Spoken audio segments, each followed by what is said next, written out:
Pardi police ठाण्याअंतर्गत परिसरात हत्येच्या घटना वाढतच आहे। गुरुवारी रात्री तलमले टाउनमध्ये एका तरुणानं आपल्याच काकांची निर्घृण हत्या केली। पारडीमध्ये 10 दिवसात झालेली ही तिसरी हत्या आहे, ज्यामुळे नागरिकांमध्ये भीतीचं वातावरण निर्माण झालंय। तसंच पोलिसांच्या कामगिरीवरही प्रश्नचिन्ह उपस्थित केले जात आहेत। गुरुवारी रात्री 8:30च्या सुमारास ही हत्या झाली। मृतकाचं नाव डोमा कुंभारे असून तो बालाजीनगर येथील रहिवासी होता आणि तो ड्रायव्हर म्हणून काम करायचा। मिळालेल्या माहितीनुसार डोमानं सुमारे 10 वर्षापूर्वी आपला मोठा भाऊ देवेंद्रच्या पत्नीशी लग्न केलं होतं। या नात्यामुळे कुटुंबात कलह निर्माण झाला होता। डोमाच्या पत्नीला तिचा पहिला पती देवेंद्रपासून 23 वर्षाचा मुलगा कुणाल कुंभारे आहे।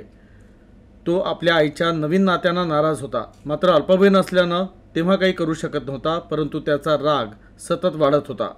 गुरुवारी रात्री डोमा आपल्या कामावरून घरी परतत असताना कुणालनं आपल्या मित्रांसह त्याला रस्त्यात अडवलं आणि धारदार शस्त्रानं हल्ला केला। गंभीर जखमी अवस्थेत डोमाला रुग्णालयात नेण्यात आलं, जिथे डॉक्टरांनी त्याला मृत घोषित केलं।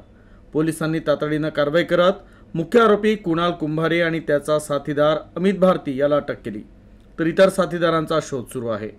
गेल्या 15 दिवसात नागपूर शहरात 6 खून झाले, त्यापैकी 3 घटना पारडी पोलीस ठाण्याअंतर्गत घडल्या आहे।